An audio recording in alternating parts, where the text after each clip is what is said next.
Lining blouse தைக்கும்போது நம்மளோட pattern இருக்குல்ல, இது வந்து நார்மல் ப்ளவுஸ்க்கான பேட்டர்ன்.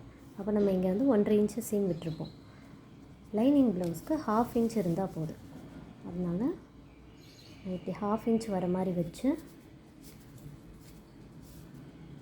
இது பேட்டர்ன் வரைஞ்சிப்பேன். 1 இன்ச்சு இங்கே போயிடுது, 1/2 இன்ச் தான் வச்சுருக்கேன். இங்கேருந்து இது வரைக்கும் 1/2 இன்ச் வச்சு அப்படியே இது ஃபுல்லாக பேட்டர்ன் வரைஞ்சிப்பேன். அதே மாதிரி ஸ்லீவ் பார்த்தா இங்கே இது வந்து 1.5 இன்ச் விட்டோம் இல்லையா, லைனிங்க்கு 1/2 இன்ச் போதும். ஸோ அது எங்கே வருதோ அந்த இடத்துல அப்படி வச்சுட்டு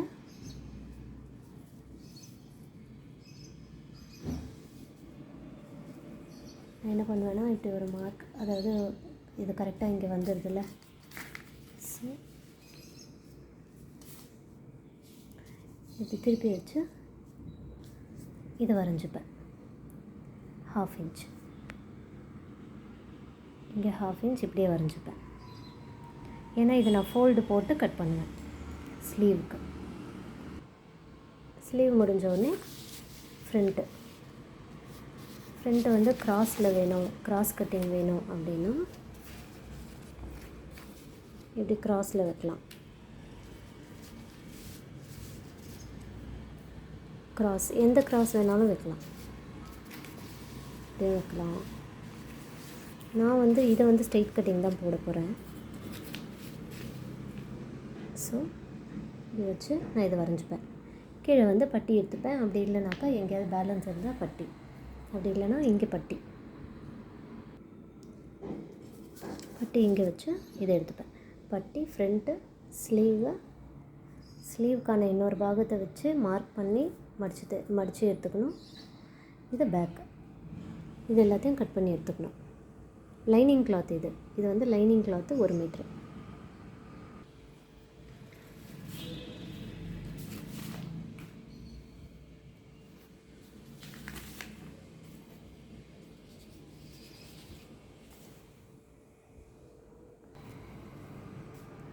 பேக்கு, ஃப்ரண்ட்டு, பட்டி எல்லாத்தையும் எடுத்தாச்சு. இப்போ கடைசியாக இதை இப்படி மடித்து போட்டு ஸ்லீவ் கட் பண்ண போகிறோம். இதை மடித்து போட்டு ஸ்லீவ் கட் பண்ணியாச்சு. மிடில் நாச் போட்டுட்டு ஃப்ரண்ட்டுக்கு சின்னதாக ஒரு நாச் போட்டுக்கலாம். இந்த மாதிரி இது மிடில் நாச்சு. இது ஃப்ரண்ட்டு ஷேப் எடுத்திருக்கேன்றதுக்காக போட்டிருக்கேன்.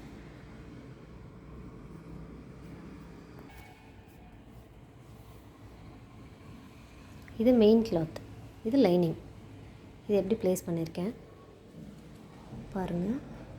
கொஞ்சம் அப்படியே விட்டு ப்ளேஸ் பண்ணியிருக்கேன்.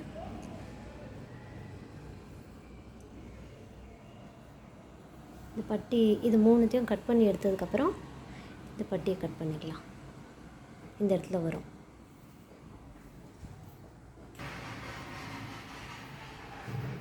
இப்போ நான் எப்படி கட் பண்ணியிருக்கேன்னு தெரியுதா? இது மெயின் கிளாத்து, இது லைனிங் கிளாத். மெயின் கிளாத்தில் நெக்கு மட்டும் கட் பண்ணாமல் இந்த ஸ்ட்ரெயிட் வச்சுருக்கேன். மேலே சைட்லெல்லாம் எக்ஸ்ட்ரா கிளாத் விட்டு அப்படியே கட் பண்ணி எடுத்துக்கிட்டேன். இது பேக்கு. ஸ்லீவும் அதே மாதிரி தான். அந்த ஸ்ட்ரெயிட் எப்படியும் வந்துடும். இந்த ஸ்ட்ரெயிட்டு மேலே ஃபுல்லாக எக்ஸ்ட்ரா கிளாத். நெக்கு மட்டும் கட் பண்ணல, மற்ற எல்லாத்துக்குமே எக்ஸ்ட்ரா கிளாத் எடுத்து இதையும் கட் பண்ணி வச்சுக்கிட்டேன். இங்கே ஒரு ஃபோல்டு இருந்ததில் அதையும் கட் பண்ணி தனித்தனியாக எடுத்து வச்சுக்கிட்டேன். இப்போ இந்த துணியில்